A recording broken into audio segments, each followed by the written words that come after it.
Oracle is notorious for missing earnings. This is what they do. Okay, folks, we have a lot to go over tonight. So to start with, ZIM. This is one we've been watching for some time. Now, it looks like we're getting ready to finally flip this level. And we all know how these upper channels work. Once they flip, they can go parabolic. That's what we're looking for. Also, look at this hammer here. It's almost like a dragonfly, but not exactly. But we know wicks are price rejection. Now, what's driving this is earnings. They came out in fourth quarter on Wednesday, March 9th, and they beat excessively. They came out at 14 and 17 cents versus an estimate of 13.2 cents. Revenues were up to $2.1 billion. Now, on top of that, they're issuing a dividend. The dividend will come out on March 23rd that you need to be in by. That's your ex-dividend date. And then it looks like payment is going to be April 4th based upon the information that I have. That dividend is $16.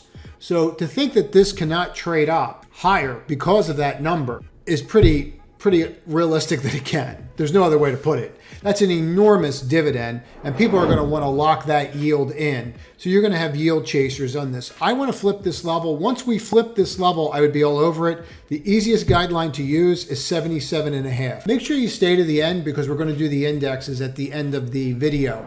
Your comments are greatly appreciated. The longer format was a hit, so we're going to stick with it, do the indexes, and go over a couple more than 5.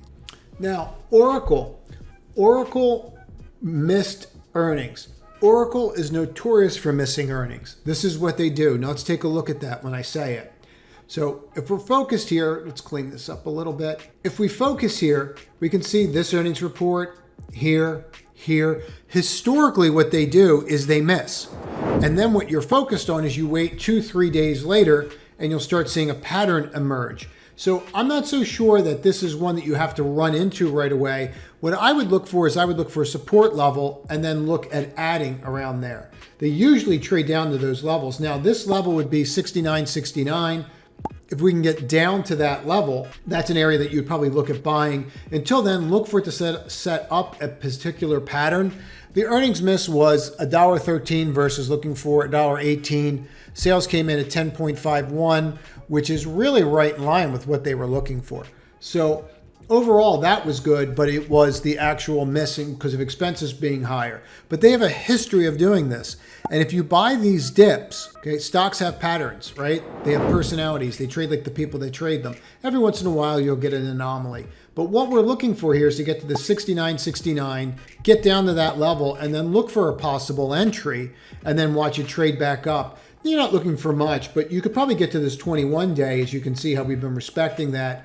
And with how the selling seems to be getting exhausted in the NASDAQ, which we're going to go over in a moment, it might be a good idea to start looking for longs again. Wouldn't that be nice? If you've been watching the videos in the previous top 5 videos, you know that I talked about this, and I talked about it in the top 10, that if you break 50, you're going to 34.10, 34.50, and you can see that level right here, and that's where you're at. Now, we just happen to be in that area. Looking at it, let's just go through the key highlights here. 243 loss on earnings versus $1.97.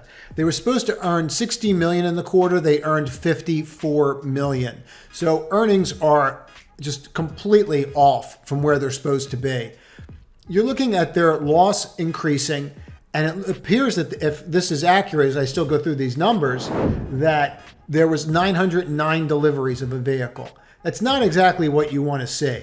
So based upon that, the revenue's missing, the expenses being greater, people are going to chalk this one up and say, okay, this is probably not going to work. We had signs of this before when you broke up here. This 106 level I left. This is when Ford got out. If you look at when Ford got out, looks like they did the right thing. Looks like Amazon did the right thing in selling some of their stake as well. So Amazon may be affected by this. I believe they still have a stake in the company. Now, to me, if you break this 34.50 level that I marked off, I would look at adding to the short again. There is no support here. I talked about this the other day. It's the patterns that you must know. Once you understand the patterns, your life gets a lot easier. So we talked about this with Hood. When these start breaking these levels, like this broke here, and then you set up, rally again, very similar to what you're seeing here, it doesn't matter what the company does. It's the supply that is going to drive the stock down, and that's what's going to drive this down. Now, the exact opposite was Ulta. Ulta had an amazing quarter, and this is the type of quarter that you want to see. These are the types of quarters that you own a company and you're actually happy when they come out with earnings. So here tonight, we had just an outright crush. 541 on earnings versus 457. Sales of 2.73 versus 2.69. And I really like when companies are doing this, when they're giving guidance for the full year, which is pretty hard to do right now considering how hard things are to determine, right? Between the war, inflation, it's hard, but these companies are doing it. $18.70 versus $17.80. And they're saying sales should be over $9 billion versus the $8.6 billion estimate. So this is pretty much exactly what you want to see. And on top of that, you have a $2 billion buyback. So this is pretty much really what you want to focus on as far as winners. Now, what I would use is the same system we've used recently. This is just a misprint.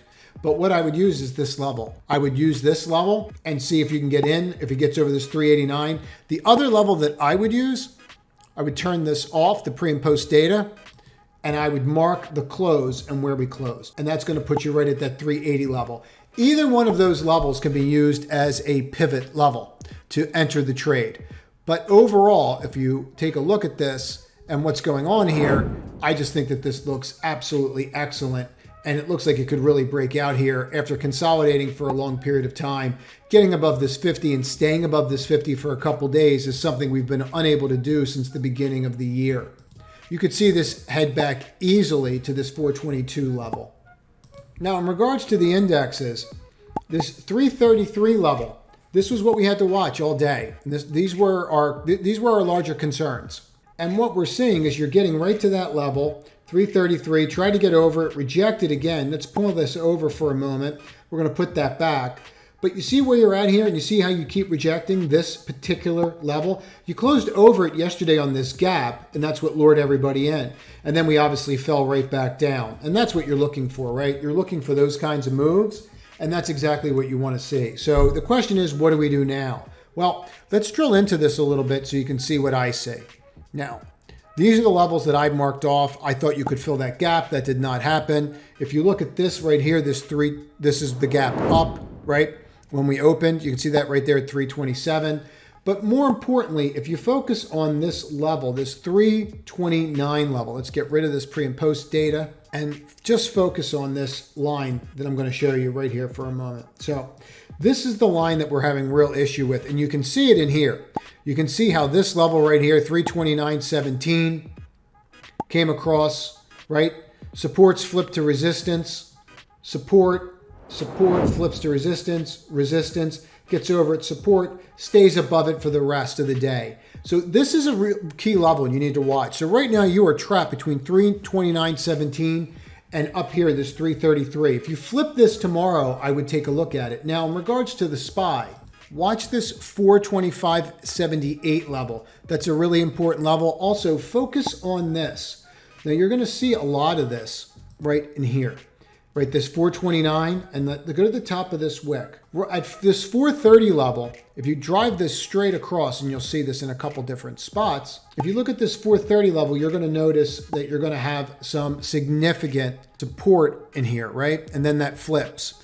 And then you can see how that becomes support, flips again, becomes resistance, right? Support, resistance, you're getting it. Resistance. There are huge puts at the 430 level. And that's what's keeping this trap.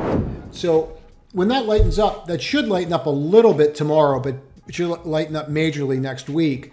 And you can see where you're at here. I mean, nothing is resolved whatsoever. You're just straight down in a waterfall fashion. And the best looking index out of all of them to me is just the IWM. And the reason for that is because you're in a position where looking at these lines, you're just hanging right in there, right?